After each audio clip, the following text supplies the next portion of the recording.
Bine v-am regăsit, dragii mei din Zodia Taur, oriunde v-ați afla. Bine v-am regăsit pe toți, atât pe dragii mei abonați, cât și pe cei care poate sunteți pentru prima oară aici pe canal. Azi, ca de obicei, o să fac o lectură temporală, fără limită de timp, așa cum am obișnuit. O lectură pe care voi să o puteți urmări oricând doriți sau când apare în viața voastră.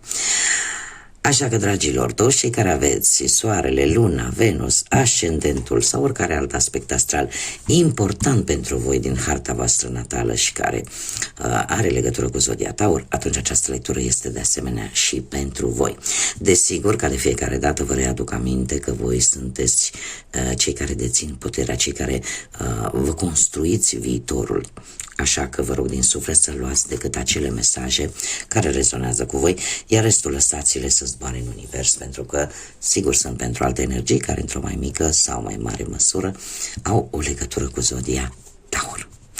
Și haideți să vedem cam care este situația actuală sau și ce urmează pentru dragii mei, așa o vedere generală pentru dragii mei din Taur în următoarea perioadă. Ce vine pentru voi, dragii mei? Dragilor, nu știu dacă ați avut de-a face cu vreun proces, nu știu, poate ceva legat de lege, ceva legat de anumite norme, posibil. Sau poate ați trecut printr-o situație, situație care se mișca un pic cam lent, da? Exista acolo acea lipsă de rapiditate, nu știu, proceduri legale, poate anumite semnături, poate anumite contracte, poate unii dintre voi ați avut ceva legat, nu știu, de ceva sancțiuni civile, amenzi sau orice este legat de partea asta a justiției. Dacă nu vorbim de această justiție terenală, putem vorbi de acea justiție astrală, care ne vorbește de niște consecințe. E posibil ca unii dintre voi chiar să fi trecut prin anumite consecințe a unor lucruri pe care voi le-ați făcut în trecut. Iar acum, probabil, căutați un anumit echilibru, căutați o anumită dreptate. E ca și cum a existat o cauză și acum a apărut și efectul ei. În prezent, dragilor, voi sunteți cu acest 3 de monede, sunteți în concretizarea unei idei, al unui proiect, aveți abilitățile necesare și care vă vor ajuta tare mult să vă îmbunătățiți o anumită situație, indiferent că vorbim de muncă, de bani sau de partea sentimentală. E posibil să obțineți ceva sau să rezolvați o anumită situație și cu ajutorul altor persoane. Următoarea perioadă pentru voi, vine cu ceva legat. Aici avem două zodii, zodia Balanță și zodia Berbec. Poate pentru unii dintre voi rezonează acest aspect. Dar următoarea perioadă vine cu un soi de autoritate sau cu o legătură, haideți să o luăm așa, energia împăratului ne vorbește de partea paternă, ori cu ceva legat de vreun tată, bunic, frate mai mare, în general pe partea paternă și foarte apropiat ca nivel de grad, da? De grad familiar de voi. Cineva foarte autoritar, cineva care e pe un post important, are putere financiară, are putere nu numai materială, cât și o anumită influență, poate față de voi, și care va avea o anumită implicare la un moment dat. Dacă nu vorbim de acest lucru, putem vorbi de voi și de faptul că puteți împrumuta aceste caracteristici ale împăratului și să fiți mult mai, cum să spun eu, mult mai stabili ca și poziție, poate socială, sau să vreți o poziție mult mai bună din punct de vedere material, dar veți avea așa o atitudine, cum am mai spus, destul de disciplinată, destul de autoritară și organizată în următoarea perioadă.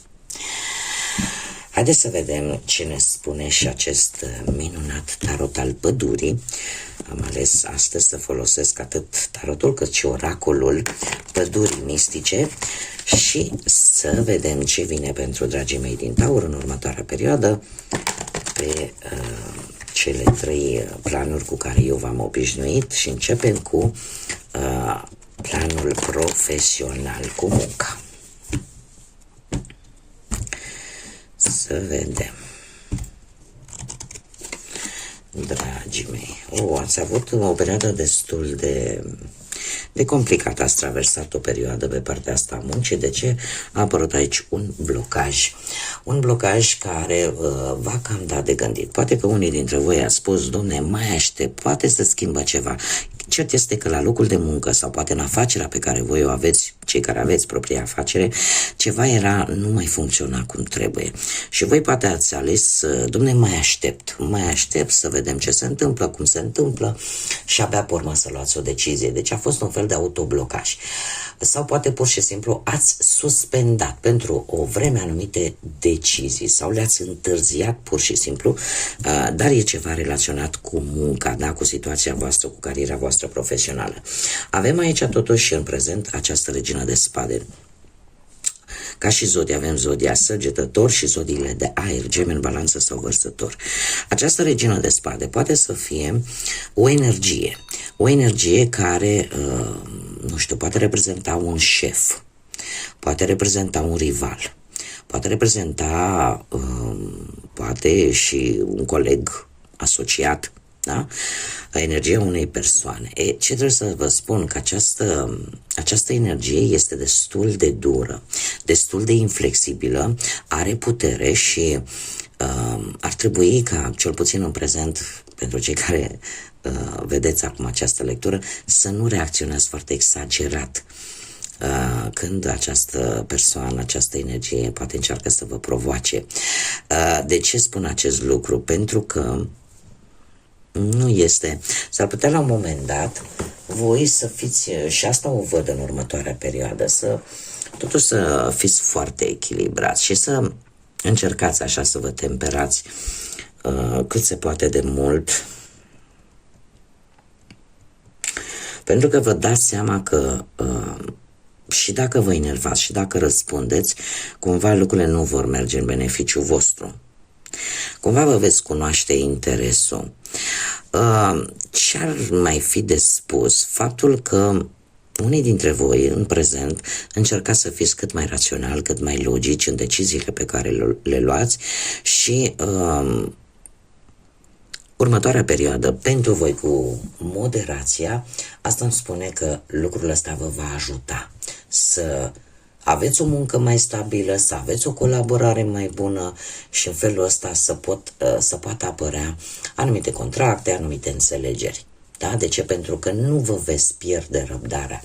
Veți întoarce spatele, ca să zic așa, acestei energii care poate vă zânzăne așa și vă tot râcâie, sau veți trece chiar voi de la această stare de cum să zic eu, de inflexibilitate, da? De reacții exagerate, veți trece la o stare mult mai bună, mult mai echilibrată, în care veți evita conflictele și chiar puteți da sfaturi bune, cel puțin pe partea asta profesională. Da? Și ce mai fi de spus, e posibil ca unii dintre voi chiar să vă veți adapta foarte bine, să aveți o capacitate foarte mare și foarte bună de a vă adapta la noi locuri, la noi situații și la noi persoane. Și veți evita conflictele pe cât posibil. Ceea ce nu este rău. Mergem mai departe, pe partea bănuților. Pe partea bănuților, dragii mei, din Taur. Se pare că ați reușit să obțineți sau să rezolvați o anumită situație financiară cu ajutorul unor alte persoane. Că a fost, nu știu,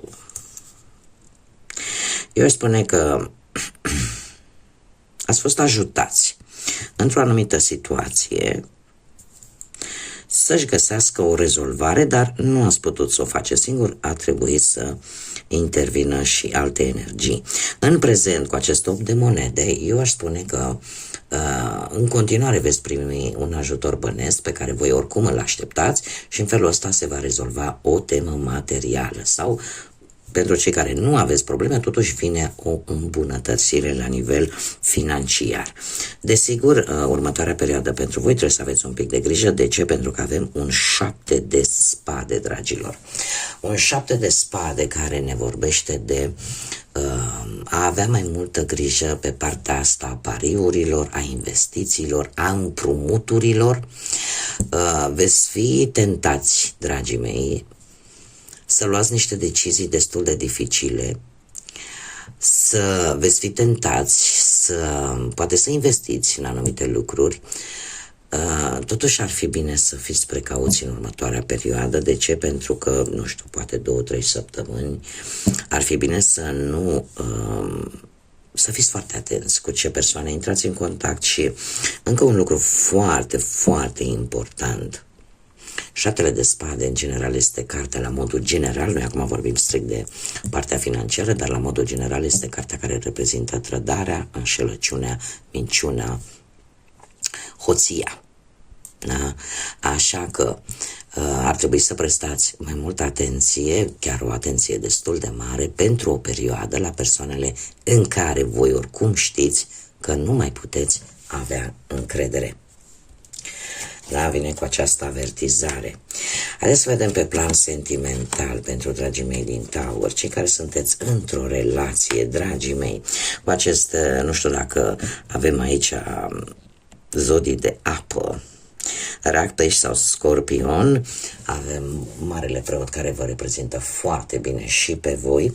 Dragilor, nu știu dacă ați avut de-a face cu cineva dintr-o zodie de apă, așa cum am mai spus, Drac, Pești sau Scorpion, dar să știți că voi în acest moment, nu știu, era probabil un personaj, o energie mai în vârstă ca voi, posibil. Era cineva destul de sentimental, destul de înțelegător. Totuși, voi în acest moment simțiți nevoia de liniște. Pentru că din ce văd eu aici, cel puțin acest pachet de cărți de tarot, cumva ați întors spatele acestei persoane. Se pare că această persoană, din punct de vedere sentimental, nu știu dacă vrea mai mult. Eu mai degrabă aș spune că relația voastră totuși există iubire. Este destul de stabilă pentru unii dintre voi. De ce? Pentru că există o iubire la modul tradițional, în care fiecare cumva are aceleași baze, aceleași principii în ceea ce privește relația voastră. Cumva, în acest moment, voi încercați cumva să vă puneți în locul celuilalt. Sau celălalt să se pună în locul vostru, da? Pentru că formați o pereche. Nu este totuși un foarte bun moment să vă gândiți la divorțuri sau la separare. Se pare că nu știu, există aici o înțelepciune pe care ori voi o veți descoperi la voi, ori o veți cere cuiva. Veți cere cuiva un sfat, cuiva în care voi aveți încredere și veți cere un sfat. Următoarea perioadă pentru voi vine cu judecata, ultima judecată, da, cum apare aici. Trebuie să vă spun că următoarea perioadă totuși pentru voi, dragilor, vine cu armonie și înțelegere. Și chiar dacă poate unii dintre voi sunteți un pic nefericiți, ar trebui poate să luați o mică pauză și pe care o veți lua, sunt sigură de acest lucru. De ce? Pentru că trebuie să acceptați poate o anumită situație vis-a-vis de relația voastră sau poate va trebui să schimbați direcția. Și avem două variante. Există Judecata, de fapt, ne vorbește de o schimbare pozitivă, dar în același timp o schimbare necesară. Așa că mie mi-apare totuși o reconciliere. Poate cu voi înși vă sau poate cu perechea voastră. Sunt șanse mari să reușiți. Dar în același timp veți învăța o lecție importantă. Și e posibil să primiți un apel important în următoarea perioadă. Haideți să vedem cei singuri, toți cei care sunteți singuri din diferite motive, că poate ați rămas în urma văduviei singur, că poate în urma divorțului, a separării sau poate pur și simplu nu ați reușit voi să găsiți pe cineva până în prezent. Avem justiția, ca și zodii, ca să încep mai întâi cu acest lucru, avem balanță și gemeni. Poate vă spune ceva. Justiția, dragilor, pentru voi în ultima perioadă aș spune că ați cunoscut poate pe cineva care să aibă legătură cu domeniul ăsta al justiției, nu știu, să lucreze într-un birou, în vreun notariat, în vreun tribunal sau să aibă legătură în general cu acest aspect legal. Nu e obligatoriu, dar în mare parte, sau e posibil pe cineva care să aibă legătură cu zodia balanță. Ce ar fi de spus? Faptul că în prezent, cu acest 8 de cupe, ce este foarte interesant este că nu sunteți mulțumiți. Nu sunteți voi mulțumiți. Chiar dacă ați cunoscut această persoană, parcă nu vă corespunde, parcă nu merge pe aceeași lungime de undă cu voi. Și veți lua o decizie în următoarea perioadă, veți lua o decizie foarte importantă. De ce? Pentru că simțiți voi că nu merită ori să vă riscați, ori pur și simplu simțiți că nu se merită să intrați într-o relație care să aibă legătură, cum am mai spus, cu cineva poate din balanță, dar nu e neapărat obligatoriu, sau cu cineva care să aibă legătură cu justiția. Următoarea perioadă pentru voi vine cu îndrăgostiții, care ne vorbește foarte mult de o atracție mai mult fizică și cu mai puțină, ca să zic așa, emoție, sentimente. Și de aici vine și decizia asta tare importantă pe care va trebui să o luați. De ce? Pentru că e posibil să apară vreo fostă care să aibă legătură probabil cu zodia Gemeni. Nu e obligatoriu, dar eu spun ce cărțile îmi spun. Și să zică, domne, hai să o luăm de la capăt. Și atunci voi va trebui să luați o decizie destul de importantă, da? O decizie care poate să fie între două persoane, între două situații. O decizie, așa cum am mai spus, pe care voi, cum să spun eu, în care va trebui să faceți probabil un compromis foarte important pentru voi și la care voi să fiți dispuși să aveți parte de o schimbare. Să aveți parte de o schimbare, dar trebuie să vă spun că în această situație, din ce văd eu aici, este mai mult atracție fizică. Nu știu neapărat dacă va fi și emoție, sentiment, iubire. Haideți să vedem ce ne spune și oracolul pădurii mistice, da? Ce vine pentru, dragii mei, din Taur în următoarea perioadă de când voi urmăriți această lectură. Un mesaj, te rog. Hopa, hopa, hopa. Să mai întors, nu? Fă-o în felul tău. Un mesaj. Asta nu înseamnă că trebuie să te potrivești în orice loc. Ai fost născut să fii sălbatic și liber, o adevărată forță a naturii. Ești aici să construiești noul și o lume mai bună. Permite-ți ție însuți să mergi înainte și să faci așa cum tu consideri că este necesar. Fă-o în propriul tău fel, fă-o în propria ta manieră.